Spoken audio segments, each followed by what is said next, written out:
Praise lord. దేవుని బిడ్డలారా, క్షేమంగా ఉన్నారా? బాగున్నారా?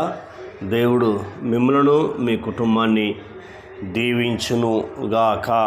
ఆమేన్. లూకా సువార్త 10వ అధ్యాయము 33-34వ వచనాన్ని చదువుకొని దేవుడిచ్చిన వాగ్దానము, దేవుడిచ్చిన ఆశీర్వాదం పొందుకుందాం.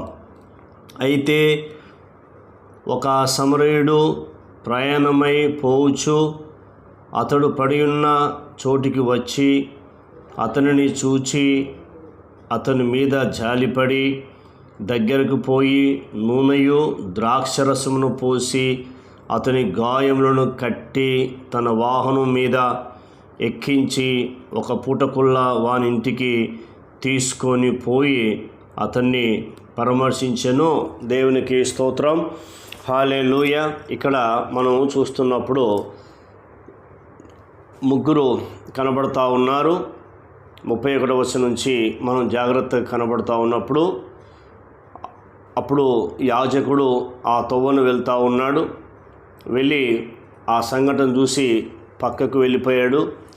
తర్వాత రెండవది 32వ వచనంలో లేవీయుడు ఆ చోటికి వచ్చి అతడు కూడా ప్రక్కకు పోయాడు.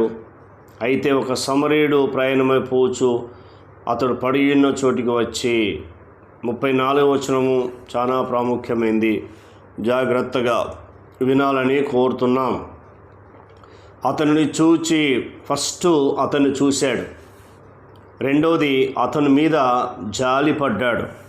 ఎవరు ఈ సమరయుడు అంటే ఆయన్నే నజరేయుడైన యేసు క్రీస్తు ప్రభువారు. మరి నీవు ఏ స్థితిలో పడి ఉన్నావో, ఈ పాపమనే అగాధమనే స్థితిలో పడి ఉన్న స్థితిలో ఆయన నిన్ను చూశాడు. చూసి నీవున్న చోటుకు వచ్చాడు. వచ్చి మొట్టమొదట నీ మీద జాలిపడ్డాడు. దేవుని బిడ్డలారా, ఈ లోకంలో ఎవరు కూడా జాలి పడలేదు, నీ దగ్గరకు రాలేదు. యాజకుడు పక్కకి వెళ్ళిపోయాడు, నాకెందుకులే అనుకున్నాడు. లేవీయుడు కూడా నాకెందుకులే అని పక్కకు వెళ్ళిపోయాడు. కారణం ఏంటంటే మళ్ళీ నేనేమన్నా ఆయన దగ్గరికి వెళ్ళి ఒకవేళ మాట్లాడినా అనుకో డబ్బులు అడుగుతాడో, లేకపోతే హాస్పిటల్ తీసుకెళ్ళమంటాడో, ఏమంటాడో అని రకరకాల ఆలోచన చేసి వారు పక్కకు తొలగిపోయారు. మరి ఈ యొక్క యాజకుడు లాంటి లేవీ లాంటి మనుషులు నీ చుట్టూ కూడా ఉంటారు, గుర్తుంచుకో. నీతో తిని త్రాగిన వారు, నీతో ఫ్రెండ్షిప్ చేసిన వారు, వారందరూ నీ చుట్టూన్నారు. వారందరూ ఇలాంటి వాళ్ళే అని నువ్వు గుర్తుంచుకోవాలి. ఒక యేసుక్రీస్తు ప్రభువే నిన్ను ప్రేమిస్తున్నాడు. పరలోకము నుండి నీవు ఈ పాపములో పడి ఉండుట చూసి అక్కడ నుండి ఆయన ఈ లోకానికి వచ్చాడు. కారణం ఏంటంటే నీ చేయి పట్టుకున్నాడు, నీ పాపములు నా పాపములు క్షమించాడు. ఆయన రక్తంతో మనల్ని కడిగాడు. మరి నీవు యేసుక్రీస్తును నమ్ముకున్న నీవు ఒక్కసారి ఆలోచన చేయమని ఈ లేఖన భాగాన్ని దేవుడు మన ముందు ఉంచాడు. కాబట్టి ఆయన రెండవది జాలిపడ్డాడు. మూడోది ఏం చేశాడంటే దగ్గరకు పోయి నూనెయు ద్రాక్షరసమును పోశాడు. నూనె పోశాడు.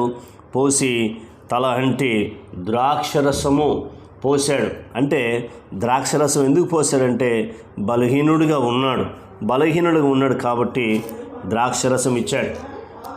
తర్వాత అతని గాయములు కట్టాడు. చూడు, 4వది అతని గాయాలు కట్టాడు. యేసుక్రీస్తు ప్రభువారు ఎందుకు పుట్టాడు, ఎందుకు శ్రమపడ్డాడు, ఘోరాతి ఘోరమైన ఆ శిలువ మరణము ఎందుకు పొందాడంటే నీవు నేను చనిపోవలసిన స్థానంలో ఆయన చనిపోయాడు. మన మీద జాలిపడమే కాకుండా మన దగ్గరికి రాకుండామే కాకుండా నీ గాయములు నా గాయములు కట్టాడు.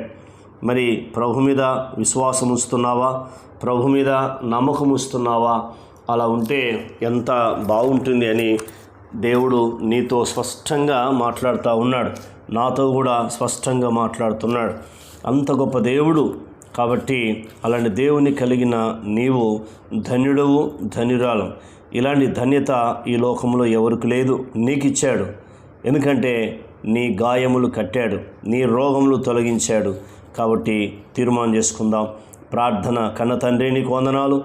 విన్న మాటలు బట్టి మీ కృతజ్ఞతలు. ఈ మాటలు దుష్టతకు పోకుండా సహాయం చేయండి. పరలోకాన్ని విడిచిపెట్టి ఈ భూమి మీదకి వచ్చిన దేవుడు తండ్రి, నీకు వందనాలు. మేము పాపముల చేతను అపరాధుల చేతను చచ్చిపోయినప్పుడు మాకు బదులు మీరు సిలువలో చనిపోయి సమాధి చేయబడి తిరిగి లేచిన మహాదేవుడవు, నీకు వందనాలు. మేము కూడా నీకు నమ్మకముగా, సాక్షిగా, యథార్థముగా, భయము కలిగి జీవించే కృపను దయచేయమని యేసు నామములో పొంది ఉన్నాం తండ్రి. ఆమేన్. ఆయన కృప సదాకాలం తోడై ఉండి నడిపించునుగాక. ఆమేన్.